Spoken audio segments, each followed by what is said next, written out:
Mesdames, Messieurs, bienvenue sur Nour Télévision. C'est l'heure de votre édition d'information dont voici les titres. DHIS2, un nouveau logiciel pour la sauvegarde des données sanitaires au Gabon. Puis c'est vendredi, jour de la grande prière, les musulmans ont pris d'assaut différents lieux de culte.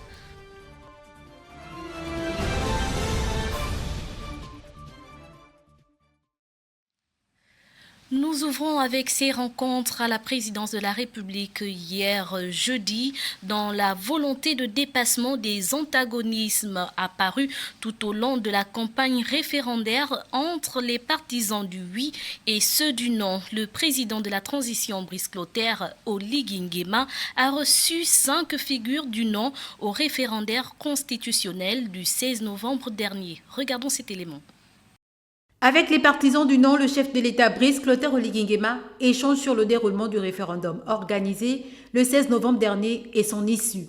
Il est nécessaire que chaque Gabonais s'approprie cette nouvelle loi fondamentale, qu'importe sa position, au nom de l'intérêt suprême de la nation. Le président de la transition a invité ses interlocuteurs à regarder de l'avant pour désormais se consacrer à la réécriture du futur code électoral gabonais en vue de l'organisation d'élections transparentes et démocratiques dans notre pays. Le président a tenu à nous faire partager sa position après le référendum, qui consiste à dire tout simplement que le référendum est passé.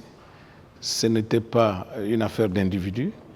Il n'y a pas un camp qui a été diabolisé au profit d'un autre, que nous avons tous le même objectif et que nous avons été entendus parce que nous avons dit non sur la base d'un certain nombre d'éléments et nous tournons la page et nous regardons maintenant vers le code électoral qui doit nous donner toutes les garanties nécessaires pour la transparence électorale. Et donc, ça rentre dans le cadre également de ce que nous avons décidé, de la mise en place du Front des citoyens pour la transparence électorale. Sur ce sujet, nous sommes sur la même longueur d'onde. Il faudrait que les prochaines élections, que nous ayons un code électoral pour que nous ayons des prochaines élections crédibles et transparentes. La prise en compte de la gente féminine à tous les niveaux de ce processus figurait également en bonne place lors des échanges. Moi, j'ai dit non beaucoup plus dans le cadre des droits des femmes. C'est parce que je me suis rendu compte que dans cette constitution, la femme n'a pas évolué. Depuis 1991 à ce jour, nous avons eu des acquis qui n'ont pas été mis dans cette constitution. Je parlerai par exemple du mariage coutumier, je parlerai de la loi des 30%, etc., etc. Donc, le chef de l'État nous a fait comprendre à nous, partisans du non, qu'il avait compris le sens de notre non et qu'il prenait acte et que lors de la mise en place des lois organiques, il tiendrait compte de nos plus ou moins revendications et que nous devons tourner la page parce que ce n'était pas une compétition, ce n'était pas une élection de personnes, c'était une constitution. La constitution aujourd'hui elle est là, elle est validée, donc elle est pour tous les Gabonais.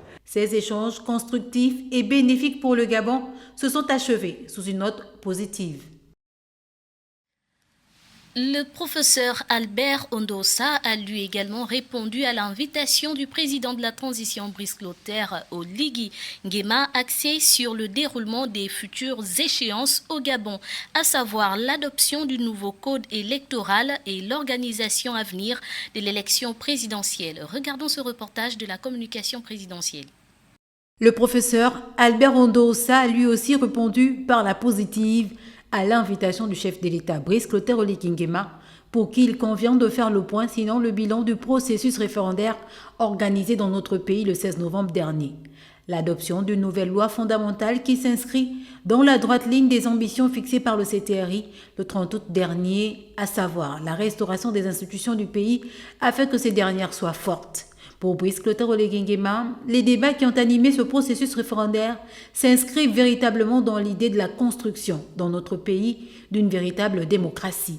Il ne s'agit pas d'un choix d'individu, mais celui de l'adoption d'une constitution à laquelle tous les Gabonais devraient se conformer. La victoire largement obtenue du oui sur le non à ce référendum découlant sur l'adoption du projet de constitution défendu et soutenu par les autorités de la transition devrait désormais inviter l'ensemble des forces vives du pays à se pencher sur l'étape suivante, à savoir l'écriture du nouveau code électoral afin de préparer les futures échéances électorales dans notre pays qui soient elles aussi transparentes et démocratiques. La rencontre du Palais Rénovation de ce jour démontre, s'il en était encore nécessaire, l'esprit républicain et rassembleur du président Brice Clotaire Oligui Nguema qui a pris l'engagement de ne laisser personne de côté dans la construction du nouveau Gabon. Restons au palais du bord de mer. Le général Brice Clotaire Oligui Nguema, à l'invitation de son homologue français Emmanuel Macron, fait partie du parterre des chefs d'État et de gouvernement invités à Paris pour la réouverture de la cathédrale Notre-Dame de Paris, selon une liste publiée par l'Élysée. Écoutons ce récit de Zitar Avomon. L'Élysée a convié de nombreuses personnalités pour la très attendue réouverture de la cathédrale de Notre-Dame de Paris les 7 et 8 décembre 2024.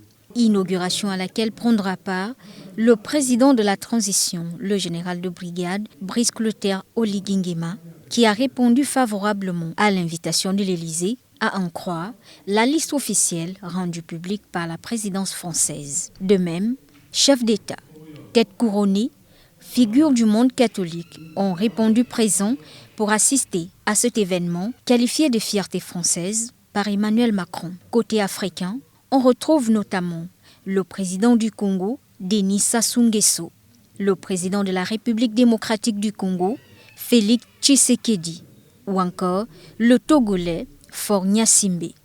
Du côté européen, le président italien, Sergio Mattarella, les présidents polonais, croates ou encore bulgares. Donald Trump sera également présent et le président Joe Biden sera représenté par sa femme Jill Biden. Présidée par l'archevêque de Paris, Laurent Ulrich, la messe inaugurale prévue le dimanche 8 décembre sera dite en présence de toutes ces personnalités et 170 évêques venus du monde entier. Notons que la cathédrale Notre-Dame de Paris avait été ravagée par l'incendie en 2019. À l'occasion des 15 jours d'activisme des violences faites aux femmes, plusieurs d'entre elles les ont célébrées par une marche dans le quartier Ndzengayon, dans le 6e arrondissement de la commune de Libreville. Cette initiative du ministère des Affaires sociales prolonge la journée internationale de lutte contre les violences faites aux femmes. Aliou Chivongo nous fait le point de la rencontre. Pour cette édition 2024 de la Journée internationale de la lutte contre les violences faites aux femmes, organisée par le ministère des Affaires sociales, un grand nombre de femmes se sont rassemblées pour marquer leur solidarité et leur engagement dans la lutte contre ce fléau. Dès 8 h du matin, la route menant à l'École nationale pour enfants déficients auditifs, ainsi qu'au Centre de la protection de la promotion sociale, a été le témoin d'une marche symbolique. Ce combat concerne tout le monde, aussi bien les femmes que les hommes. Vous avez entendu le mot de la directrice de ce centre qui a dit qu'on reçoit de plus en plus les hommes dans ce centre qui viennent aussi poser leurs problèmes face aux questions de violence.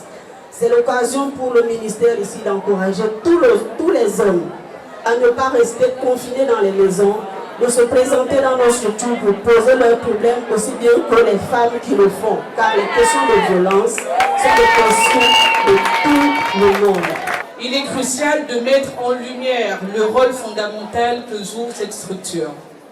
La mission du centre est double. La première est d'accompagner les victimes de violences en leur offrant un soutien immédiat et global dans un environnement sûr et bienveillant. La seconde est de sensibiliser, mobiliser les communautés afin de prévenir les violences, déconstruire les stéréotypes, mais également promouvoir l'égalité. Le centre agit comme un refuge pour les femmes, les filles, les hommes et les familles victimes, tout en œuvrant à briser le cycle de la violence dans la société gabonaise. La marche ponctuée de slogans visait à sensibiliser la population aux différentes formes de violence dont les femmes sont victimes. Les participantes ont exprimé leur soutien aux femmes qui souffrent en silence et ont appelé un changement radical des mentalités et des pratiques sociales. Alors, pour ces personnes-là qui pratiquent régulièrement la violence, que ce soit la violence économique, sociale et autres, nous disons non aux violences faites aux femmes. Ce sont les femmes qui paient le plus lourd tribut. Donc, je dis non. Une femme n'est pas un tam-tam. Un enfant n'est pas un tam-tam. Je dis non aux violences faites aux femmes. Il n'y a pas que les violences physiques, il y a les violences verbales, il y a les violences psychologiques. Je dis non. À travers cette action, le ministère des Affaires sociales a réaffirmé son engagement à garantir des droits égaux à la sécurité pour toutes les femmes. Cette journée a également été l'occasion de rappeler que la lutte contre les violences faites aux femmes ne se limite pas à une seule journée, mais qu'elle doit être un combat permanent. Un nouvel outil pour la gestion des données en matière de santé a été mis en place ce vendredi 6 décembre par le dit ministère. C'était au cours d'un atelier de lancement officiel. Écoutons les précisions d'Adizar Adamou. C'est en présence d'un parterre d'invités que s'est tenu ce 6 décembre en matinée un atelier portant sur le lancement d'un logiciel de gestion d'informations de données sanitaires dénommé DHIS2, dont l'objectif est d'améliorer les conditions en matière de santé publique au Gabon. Il vise à améliorer la prise de décision en matière de santé publique. À travers les données qui sont collectées dans un même entrepôt de données auquel on peut avoir accès à temps opportun, nous pouvons générer les différents tableaux de bord d'indicateurs de santé, suivre leur évolution dans l'espace et dans le temps, pour permettre aux autorités sanitaires de prendre des décisions éclairées. DHIS2, un outil important pour fédérer les informations en termes de données dans le système de santé du pays, a souligné le représentant de l'Organisation mondiale de la santé. Sans données, nous ne pouvons pas avoir l'efficience du système de santé. C'est pour cela, c'est un jour extrêmement important pour le système de santé gabonais d'avoir mis en place cet outil qui va fédérer l'information sanitaire épidémiologique à tous les niveaux. C'est un plaisir personnel, parce que quand je prenais ma mission ici au Gabon, il y a de cela pratiquement 5 ans, l'un des défis majeurs que ma direction m'avait donné, c'était de faire en sorte qu'on révolutionne la culture des données. Parce que tout ce qu'on planifiait au niveau du pays se heurtait à l'absence de données. Et lorsque nous devons contribuer aux initiatives et aux rapports mondiaux, on était obligé d'organiser des collectes ad hoc de données dans les départements sanitaires. Donc, il était fort intéressant d'avoir cet outil qui est assez important. Durant son allocution, le ministre de la Santé, quant à lui, a appelé à une utilisation optimale de cette plateforme. Le lancement de l'exploitation de la plateforme décisionnelle DHIS2 n'est qu'un début. J'invite donc solennellement l'ensemble des acteurs impliqués dans notre système de santé à utiliser cet outil de manière optimale, à s'engager à collecter et à exploiter des données de qualité pour une prise de décision éclairée. L'implication de tous dans l'utilisation de cet outil moderne participera à bâtir un système de santé résilient, équitable et centré sur les besoins des populations. Soulignons que DHIS2 est une plateforme logicielle open source gratuite pour la collecte, l'analyse, la visualisation et le partage des données. Le Forum Afrique du handicap vient d'offrir une plateforme d'échange aux hommes et femmes des médias résidant dans la capitale économique Port-Gentil, dans la province de l'Ogooué-Maritime. Regardons ce reportage pour plus de précisions. Le Forum Afrique du handicap, dans sa première édition, poursuit son programme d'activité lancé le 3 décembre dernier autour du thème « Pratique inclusive, éducation et autodétermination et participation sociale » des personnes vivant avec une déficience intellectuelle. Un programme axé essentiellement sur des rencontres d'échange, de sensibilisation et surtout de partage d'expériences. À la Maison de la Jeunesse, par exemple, c'est une rencontre d'échange dédiée exclusivement au personnel d'éducation qui est mise en avant. Premièrement, les généralités sur la pédagogie différenciée qui renvoie à cette approche au travail, cette approche en éducation qui permet d'offrir à tous les enfants, en fonction de leurs besoins, une éducation adaptée. Et ensuite, nous avons partagé notre cas d'école parce que Pomandicam Association a une école inclusive. Et dans cette école inclusive, là, nous avons également en parallèle un centre de traitement spécialisé qui prend en charge les enfants déficients intellectuels.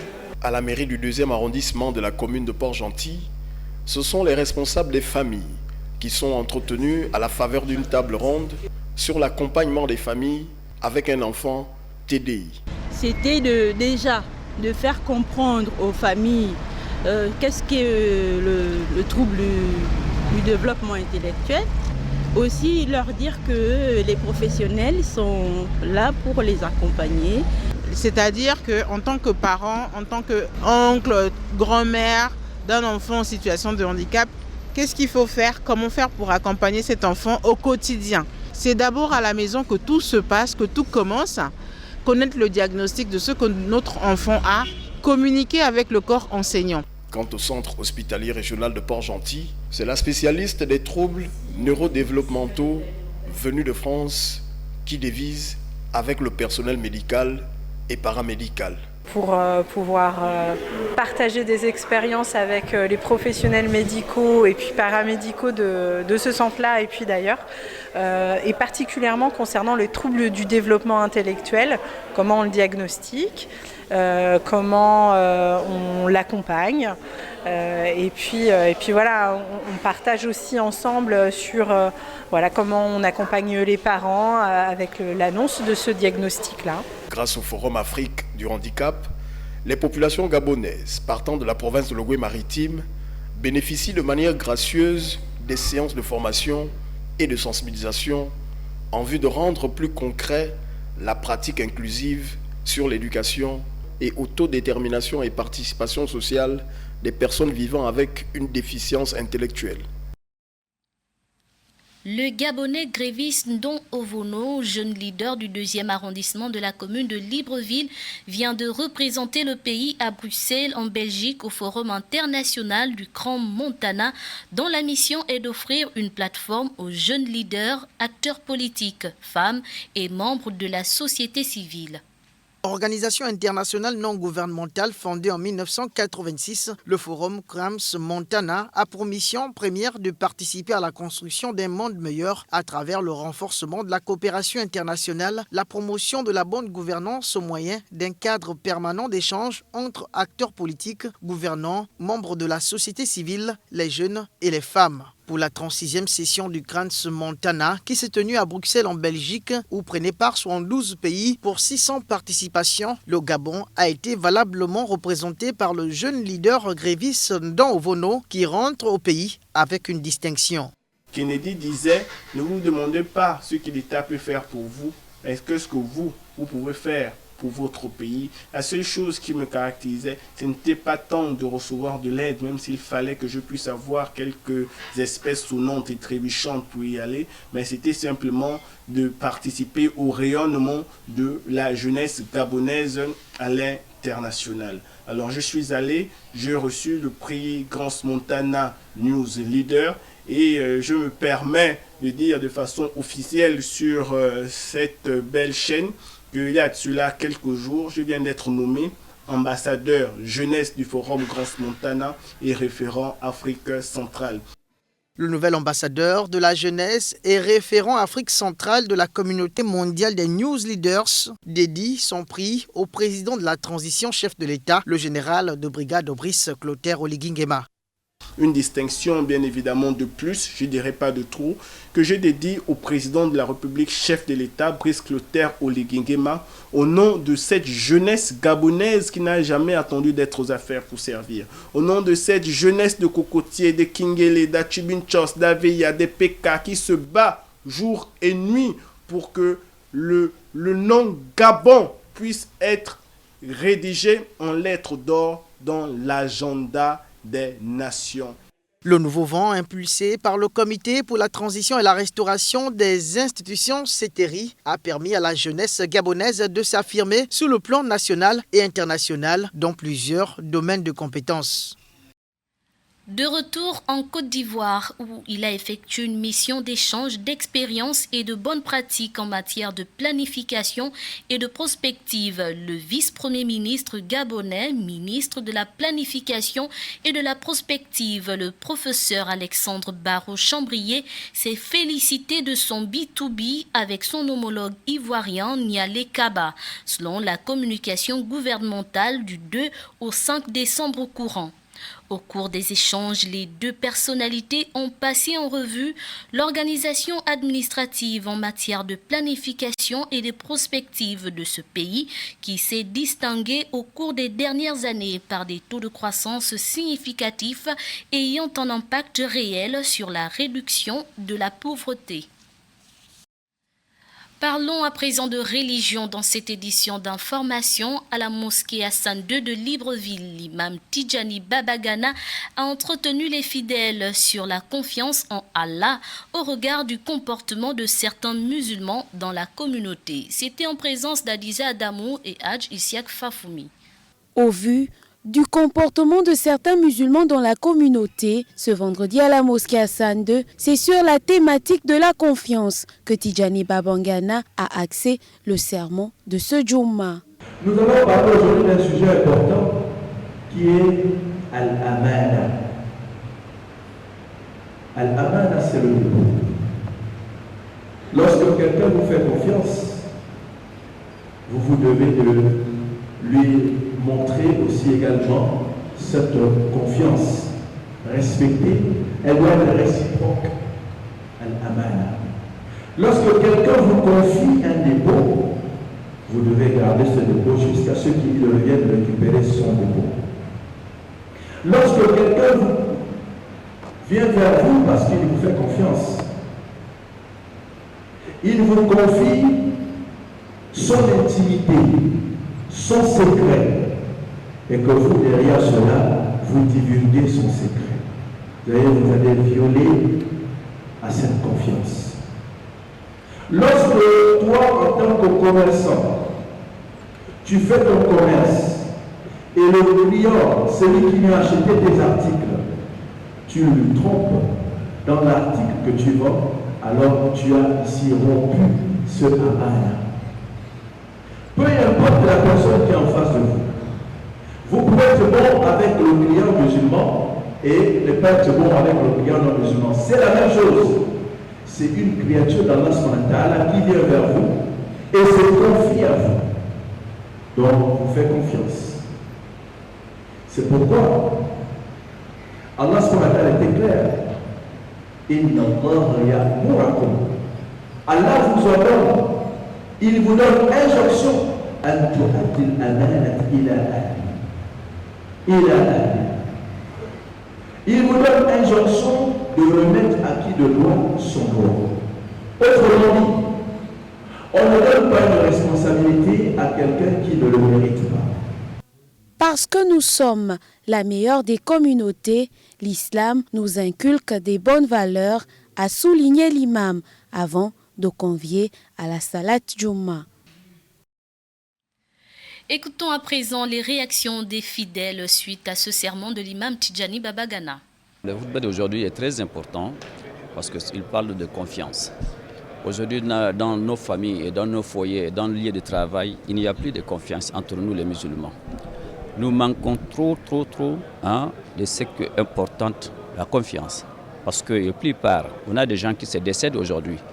Et le bien qu'ils laissent à les enfants, aujourd'hui, les enfants qu'on confie, un frère, un cousin, une tante ou une mère, s'entendant à récupérer ces biens-là, faire à lui pour ses enfants.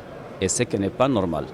Et donc je pense qu'il est très important, nous les musulmans, avant tout, la confiance, ça devrait être le primordial dans tout ce qu'on fait dans cette vie. L'imam nous a émerveillés avec des belles paroles et je crois qu'aujourd'hui l'imam a parlé de amana qui signifie le dépôt.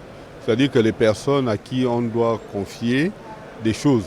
Et lorsque quelqu'un vous fait un dépôt, il faudrait que vous conserviez ce dépôt-là. Il faudrait que vous soyez digne de confiance. En un mot ou grosso modo, voici ce que j'ai retenu.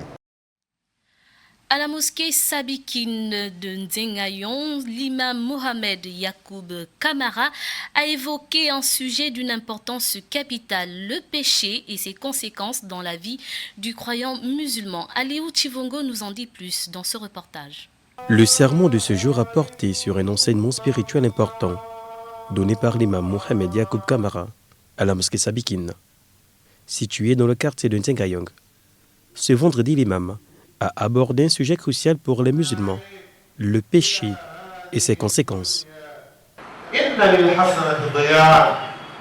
Certes, la bienfaisance a une lumière qui illumine la face de l'homme qui accomplit le bien. Lorsque vous accomplissez les bonnes œuvres, ça illumine votre figure, ça illumine votre cœur, ça élargit tes chances, ça donne la force physique au corps et ça donne l'amour à l'homme dans le peuple, dans la communauté.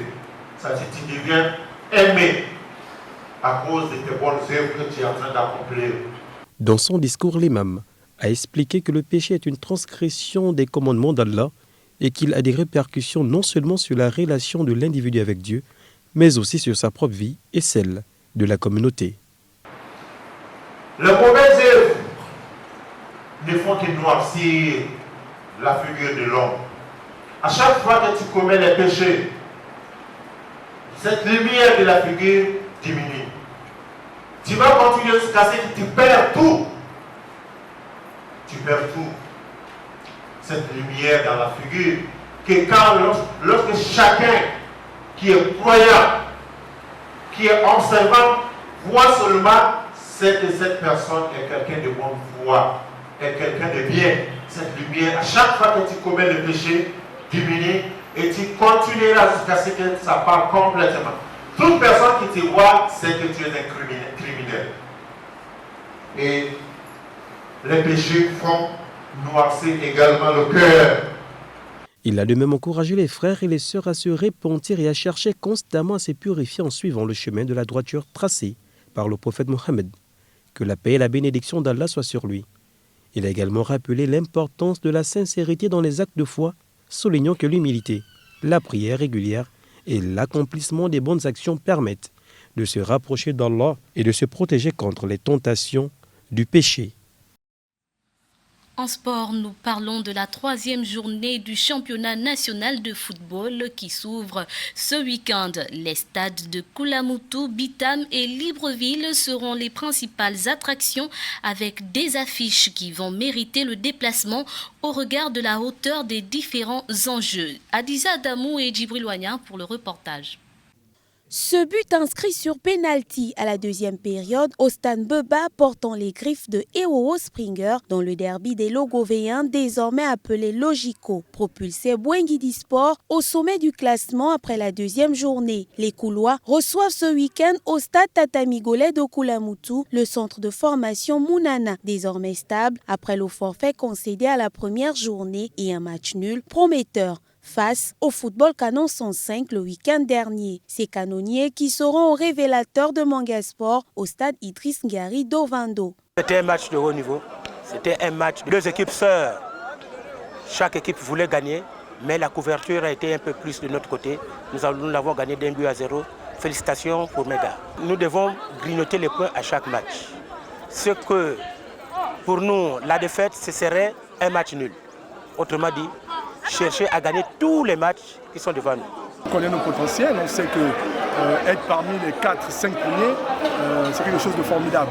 Donc on va travailler pour être un peu plus élevé, pour aller un peu plus haut, mais pour le moment, vraiment, on gère pour ne pas être ridicule et vraiment pour essayer de maintenir le cap vers les 4 premiers du championnat.